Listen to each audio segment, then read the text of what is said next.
제가 직업 특성상 이런 자리에 자주 서기는 해요.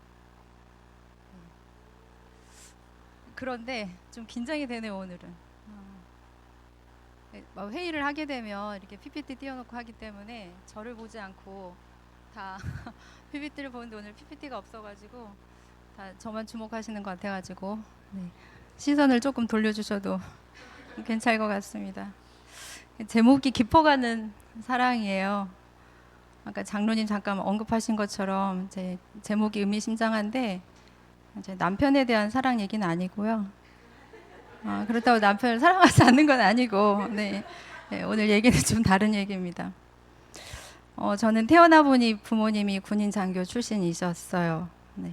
군인 가정이라고 하면 선입견이 있으시잖아요. 네, 맞습니다. 그대로입니다. 엄격하시고 독립적이고 계획적이시고 게다가 저희는 4대째 이어지는 크리스천 가정이었고 무척이나 보수적이라고 하는 고신측이었어요. 저희 가정 자체가 요즘 MBTI로 치자면 대문자 TJ 분위기죠. 그래서 가정교육도 매우 강인하게 시키셨습니다. 남에게 절대 폐를 끼치지 마라가 10계명 중에 1조였는데요. 예를 들면 남의 집에 가서 밥 먹지 마라. 남의 집에 가서 1시간 동안 머물지 마라. 어른이 숟가락 들기 전에 숟가락 먼저 들지 마라. 뭐 이런 것들. 6살 때쯤으로 기억해요. 절대 잊을 수 없는 사건이었는데 제가 어머니 지갑에서 50원을 훔쳤습니다. 그날 종아리를 맞고 밤새도록 엎드려 뻗쳐 하고 있었거든요. 네. 저는 또 제주 토박이가 아닌 토박이입니다. 본가는 서울이고요. 제가 아주 어릴 적에 부모님께서 사업하신다고 또 제주에 목장을 운영하시겠다고 오셨는데 군인 출신인 아버지는 세상 물정 모르시고 전 재산 사기 당하고 그때 아버지는 자취를 감추셨고 가정의 위기가 시작되었습니다. 서울로 돌아가지 못하고 제주에 정착하게 되었어요. 생활은 궁핍했습니다. 저희는 오빠 둘 그리고 저 3남매이었습니다. 그런데 제가 고등학교 2학년 때 어머님은 한 여자아이를 입양하셨어요. 그 아이는 동네에서 이제 미혼모의 아이로 태어나서 할머니 손에 자라고 있었는데 그 집의 가정 형편이 너무 좋지 않아서 저희 어머니께서 입양을 하셨습니다. 그래서 3남매가 4남매가 되었어요. 예. 저희 집안 사정도 그렇게 좋지는 않았는데 저희 어머니 참 대단하시죠. 네. 이렇게 많지도 않은 우리 가족이 지금 현재 모두 다른 행정구역에 살고 있습니다. 선교사인 큰오빠는 지금 우크라이나에 계시고 직장 생활하는 작은 오빠는 경기도, 여동생은 전라도, 저는 제주, 그리고 어머니는 미국에. 저는 어머니를 가장 존경합니다. 강인하시고 성실하시고 진취적이시고 그래서 90세 넘으신 연세에도 지금 페북에 인스타 계정도 가지고 계실 정도로 남다른 분이세요. 무엇보다 이제 혼자의 몸으로 아버지 빈자리가 아쉽게 느껴지지 않을 정도로 저희 사남매 잘 키워주셨습니다. 그래서 따라서 제가 영향도 많이 받았습니다. 가치관이나 세계관에 영향 많이 주셨고요. 저의 청소년기 신앙생활로 돌아가 보면 이제 아까 어머님 영향을 많이 받았다고 했는데 어머님은 주일날 그 어떤 구매 활동도 못하게 하셨고 TV 시청도 못하게 하셨습니다. 주일 성수를 위해서는 그 어떤 것도 허락하지 않으셨습니다. 그래서 저의 모든 삶은 교회 중심이었어요. 대중문화를 접할 기회가 없어서 가요라는 걸 몰랐습니다. 그래서 학교에서 오락 시간에 노래를 부르라고 하면 저는 CCM을 부를 정도였습니다. 지금 생각해 보면 좀 아쉽긴 하지만 그때는 당연시 여겼었고 그거에 대한 불만도 없었습니다.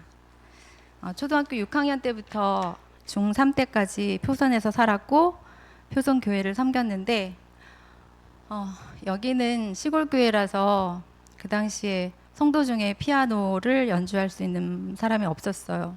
그래서 중학교 1학년인 제가 교회 반주를 했습니다.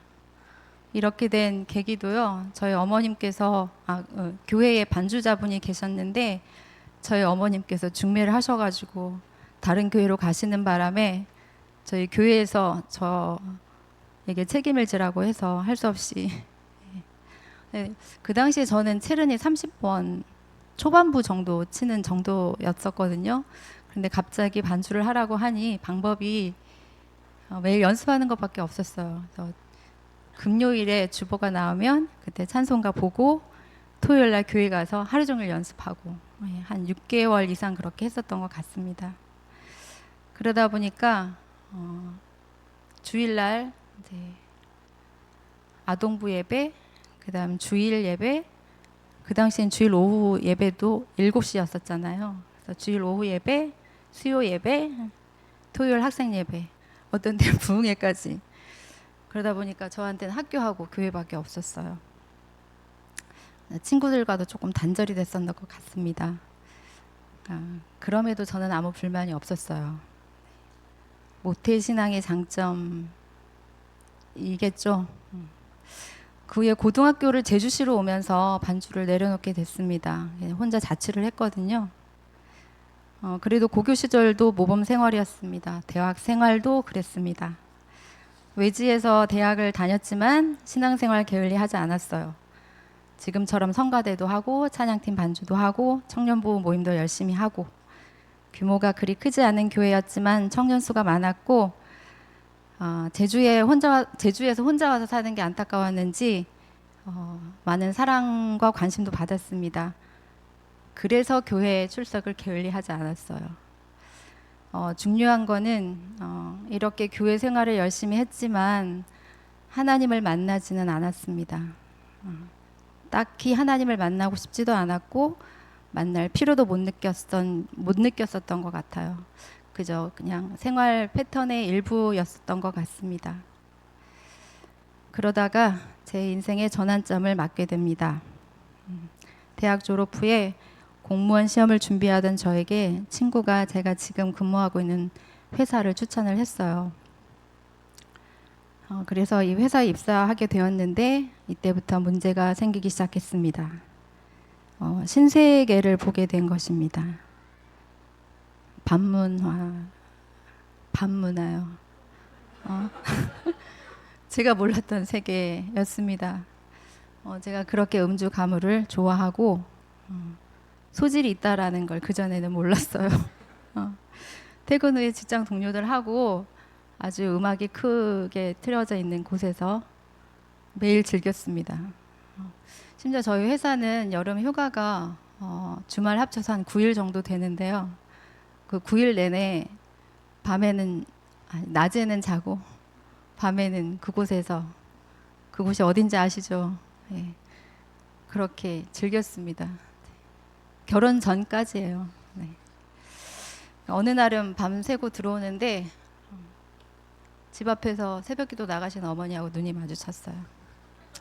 네, 이상하게 꾸짖지는 않으셨는데요. 지금 생각해 좀 의문이 생기는 부분이긴 합니다. 근데 그날 새벽기도에서 어머니 어떤 기도를 하셨을지 좀 마음이 아픕니다. 그러다 보니 이제 우리 목사님께서도 지금 강조하고 계시지만 토요일에 너무 즐겨서 주일 아침 늦잠 자고 교회 가는 게 자연스러울 수가 없었어요. 저희 남편을 만나기 전까지는 그랬습니다. 그래서 하나님께서 저희 남편 만나게 하신 것 같습니다. 남편은 저의 직장 1년 선배예요. 네, 같이 근무한 지 한 3년쯤 됐는 날 갑자기 어느 날 예고도 없이 고백을 했습니다. 누구겠어요? 네, 나중에 들은 얘기지만 그냥 저의 가무 실력에 반했다고 반전의 매력이었다고. 네. 믿기세요? 네, 믿지 마세요. 네, 네, 한 번쯤 튕겼어야 되는데 저는 그때 되게 쉬운 여자여가지고 그날부터 일일이 되었습니다. 근데 모순되게 김태우 집사는 불교 신자였어요. 고등학교 때는 제주 전체 불교 학생단체 룸비니 예, 회장까지 했었습니다. 그런데 하나님께서 왜 이 사람 만나게 하셨을까요? 네. 예, 많은 분 가정이 그렇겠지만 저희 집안에서는 저희 신랑감 조건 첫째가 크리스찬이었습니다. 이런 제한 때문에 많은 사람을 만나보지도 못했습니다.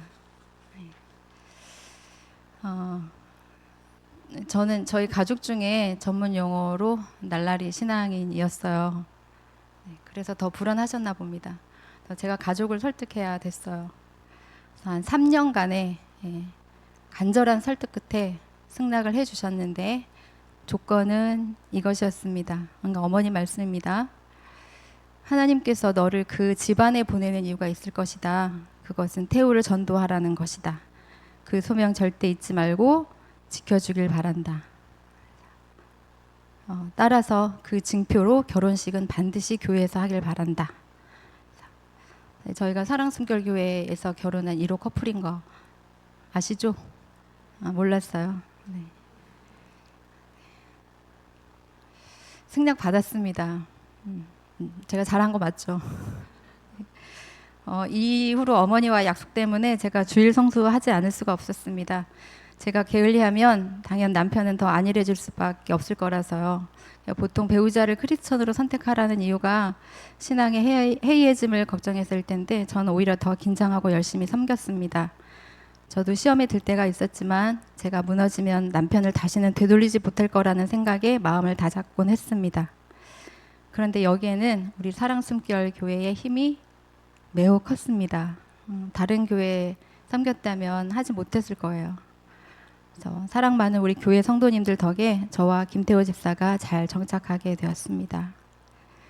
이 자리를 빌어서 우리 목사님, 사모님 그리고 성도님들께 감사드리고 싶습니다. 서두에 깊어지는 사랑이라고 했는데 저는 그냥 밋밋한 신앙생활을 해왔습니다. 하나님 만나지는 못하고 존재만 인정하는 그런 신앙인이었고요. 그런데 저는 요즘 하나님을 만나는 것 같습니다. 하나님을 만나는 통로가 말씀과 기도라는 것을 이 나이가 되어서야 알게 됩니다. 그동안 저는 성경을 배울 기회가 없었습니다. 말씀드린 것처럼 관심이 없었어요. 네. 모태신앙이라는 게 훈장인 것처럼 굳이 알지 않아도 생각했었나 봅니다. 그러니 신앙의 깊이가 얕을 수밖에 없었고요. 근데 요즘 목사님의 이어진 설교를 통해서 또 성도 세우기 훈련을 통해서 성경 말씀을 조금씩 알게 되고 좀 지금까지 품었던 의구심도 풀리고 그래서 하나님의 존재만 막연히 인정했던 수준에서 하나님께서 나를 선택해 주셨고 나를 정말로 사랑하고 계시구나라는 걸 진심으로 느끼고 있습니다. 그래서 하나님에 대한 사랑이 깊어지고 있습니다. 아시다시피 오늘 이 간증은 안 된다고 하는 거를 제가 꼭 해야 된다고 우겨서 가지게 된 간증입니다. 믿거나 말거나예요. 근데 제가 지금 가지고 있는 소망의 씨앗을 나누고 싶습니다. 지금 성도 세우기 훈련을 통해서 저희 소망이 자라고 있고 사랑이 자라고 있습니다. 이제서야 성경을 알고 스며들고 있습니다.